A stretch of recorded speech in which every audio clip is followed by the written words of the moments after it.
1702.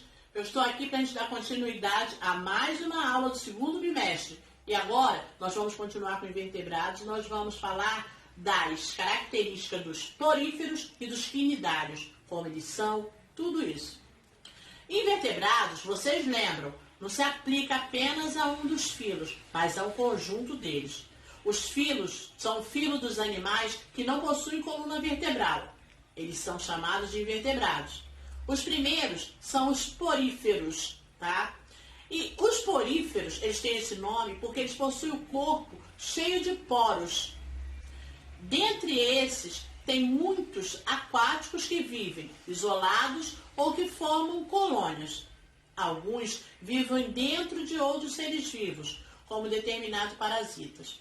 Os invertebrados representam mais de 95% das espécies de animais conhecidos e são mais conhecidos que os vertebrados, ou seja, surgiram há mais tempo.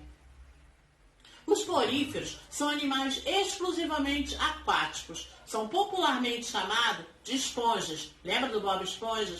Ele pode viver na água doce, mas a maioria estão no mar, fixados sobre pedras ou conchas de animais. Possuem tamanhos variados, desde alguns milímetros até mais de 1 metro. Sua cor diversifica-se bastante: vermelho, verde, laranja, roxo, amarelo ou marrom. Eles têm uma organização muito fácil. As esponjas são animais de organização mais simples. Embora sejam pluricelulares, não há formação de tecidos ou órgãos. As funções são realizadas por diferentes células. Com a esponja, não tem grande variedade de células. Basicamente, há 2 tipos de células: as de flagelos, denominadas coanócitos, e as que lembram uma ameba, que são denominadas amebócitos. Os amebócitos ficam em uma espécie de massa gelatinosa no seu corpo. A atividade vitais e reprodução das esponjas, eles têm muito simples. Para se alimentar, eles utilizam os flagelos, que faz o fluxo de água entrar nos minúsculos poros de corpo e sai pela abertura superior, denominado ósculos. Neles, a digestão é exclusivamente intracelular, que ocorre apenas dentro da célula. As trocas gasosas são realizadas diretamente entre as células e o meio. Cada célula pode ser amebócitas ou coanócito. Retiram da água o gás oxigênio e libera o gás carbônico. Os nutrientes passam de uma célula para outra, de onde está sobrando para onde está faltando. A sustentação de uma esponja é feita de minúsculas espículas que ficam numa massa gelatinosa. Não existe sistema nervoso, nem órgãos do sentido nos poríferos. As esponjas se reproduzem assexuadamente por brotamento, mas também tem reprodução assexuada. Assim, o material hereditário de 2 indivíduos podem ser misturados, o que proporciona aumento da variabilidade entre elas. As esponjas têm grande capacidade de regeneração, ou seja, se corta um pedaço, nasce de novo. Agora nós vamos ver os quinidários, que são as água-vivas. Nesse grupo estão as água-vivas, anêmonas, as hidras, entre outros animais. Todos são aquáticos, sendo a grande maioria marinho. A hidra é um exemplo de quinidário de água doce. Muitos quinidários têm 2 formas de vida: os que nadam e apresentam um formato que lembra um guarda-chuva, que são chamados de medusas, como as águas-vivas. Outros tipos são os pólipos, que têm corpo alongado com o formato de um tubo. Em geral, são fixos no substrato.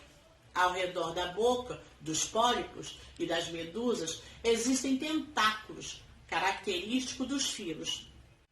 Os quinidários são capazes de disparar por meio de filamentos uma substância urticante que pode paralisar e matar outros animais.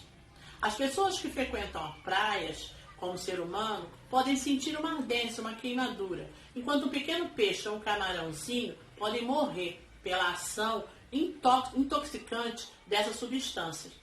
As células que disparam a substância urticante são denominadas quinidócitos e são exclusivamente desse grupo de animais, quinidários, daí o nome. Quando um quinidócito é estimulado pelo contato com outro animal, por exemplo, o filamento interno que contém essa substância urticante se desenrola e penetra no corpo do organismo e injeta essa substância tóxica. Atividades vitais são muito poucas. Os quinidócitos localizam-se principalmente nos tentáculos.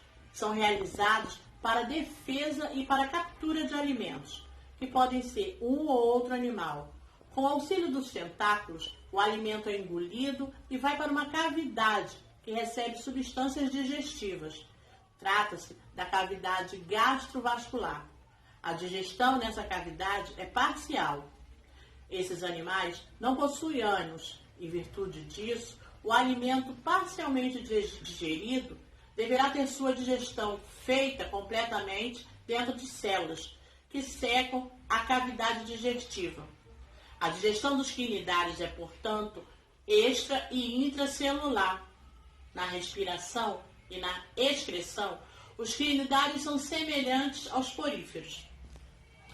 A cavidade gastrovascular auxilia na circulação de substâncias, pois permite comunicação entre todas as células internas dos quinidários. Os quinidários são os primeiros animais a possuírem células nervosas.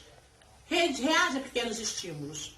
Alguns quinidários são fixos, vivendo sobre pedras, como é o caso das anêmonas do mar. Outros vivem flutuando, como é o caso das caravelas portuguesas. A reprodução dos quinidários pode ser sexuada ou assexuada. É comum os pólipos reproduzirem-se assexuadamente. Uma hidra, por exemplo, pode formar brotos. Em algumas espécies, o pólipo, ao reproduzir-se assexuadamente, dá origem à medusa, que, reproduzindo-se sexuadamente, dá origem ao pólipos. E isso nós chamamos de dominância de gerações. Bom, a gente fica por aqui. Não esqueçam de ler o capítulo, marcar tudo que você entendeu, ver os vídeos. Tem vídeos muito legais, muito bacana, que vai fazer com que você compreenda melhor toda essa matéria. E você vai dar um passeio também pelo fundo do mar, onde você vai ver aonde vivem os pólipos, aonde vivem as medusas, como são as águas-vivas e as esponjas. Façam também os exercícios do livro da página 94 e da página 95. Leia tudo com muita atenção. Participe de tudo. E logo, logo nós vamos estar nos vendo. Tchau, beijinho, fique em casa e faça todas as suas atividades. Valeu!